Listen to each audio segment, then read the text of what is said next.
In the social sciences, the researcher is often situated as an objective spectator to the lives of those being researched. However, the researcher is never absent from the text, yet seldom acknowledges how her history, values, and beliefs are interwoven into every stitch of the manuscript or presentation. My research interests are grounded in my own experience as a teenage single mother on welfare who experienced homelessness. These experiences of being a client in an oppressive system and developing an organization to combat my oppression and that of others directly impact my research interests and my practice both in the classroom and in the community. Poverty is with us. According to the U.S. Census in 2011, the official poverty rate was 15%, or 46.2 million people. In Louisville alone, poverty rate's at 17.9%. That's at least 20 or so of us here today. Social mobility is stagnant compared to like countries, and social inequality is growing in many groups.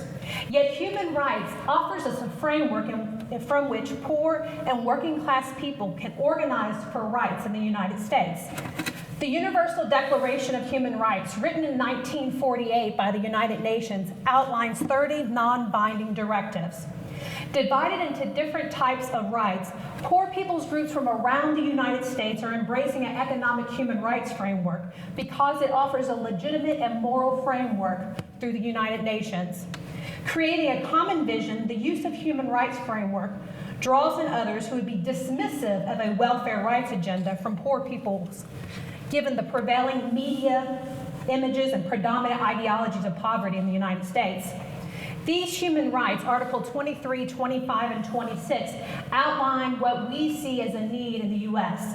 The right to desirable work, the right to fresh water, the right to living standards of housing, clothing, shelter, and health care, and the right to an education.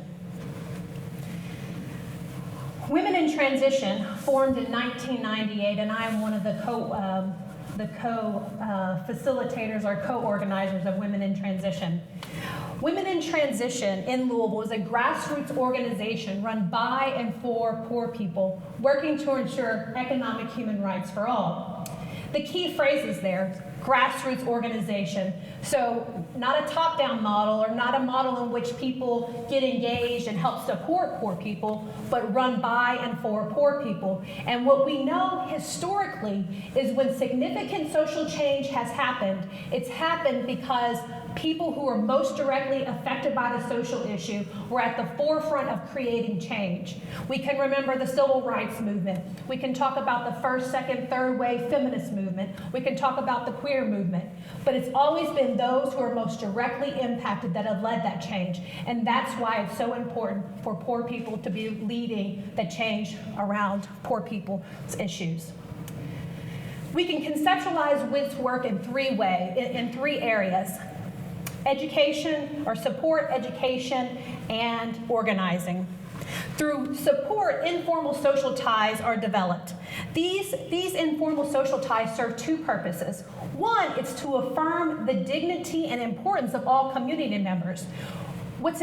For often, these community members are seen as throwaways to society. Welfare mothers are seen as deplorable, promiscuous, lazy, working off of our tax dollars. And so to support them, it's important to these social ties provide that support. The second purpose is the actual exchange of resources. We were talking about time banking, and that's even part of the exchange of resources, whether it's information sharing, contact for jobs, emotional support, help around the house. Support through these informal social ties is imperative. Education, the Poor People's Academy serves as WIT's educational arm, whether it's free Spanish classes, GED classes, cooking classes, a revolutionary reading group. These programs are generated by our members. And then the third component of WIT's work is organizing. Annually, our members vote on issues in which they want to focus, and housing is always one of them. Over the last year, WIT has started a tenants' rights campaign, which is very, very important because there's no active tenants' rights groups in Louisville. So we've gone door to door, we've collected stories of deplorable conditions, we've held successful tenant town hall meetings, in which public officials were able to listen to the issues impacted their constituents. But what we know is that community work is transformational in multiple ways. Bordeaux outlines 4 types of capital. Typically, privileged groups are able to secure various levels of capital given their position in society, whereas low-income people have limited capital that can be translated into positive changes for themselves, their families, and their communities. As community engagement increases, so do all forms of capital. So members don't come to WIT in the hopes of building capital. However, after the development of a critical analysis, members begin to exchange and negotiate their capital to gain a better footing in terms of resources and capital for themselves, their families, and communities. Cultural capital increases through participation in workshops, conferences, and critical dialogue. For instance, WIT will hold Train the Trainers workshops for our dismantling classism work, and members will gain knowledge and skills in which they can translate into the university and to the community. Membership or engagement in community also increases social capital, which again are those social ties that are so important to low-income people. And these social ties not only are between members within the organization, but between allied groups and decision makers in which they have access to because of their community work. And then women are able to increase their symbolic capital through building relationships with others who validate their worth, and through many of the consciousness-raising activities sponsored by the organization. Through both my research and from my personal experience, being involved in community work is transformational.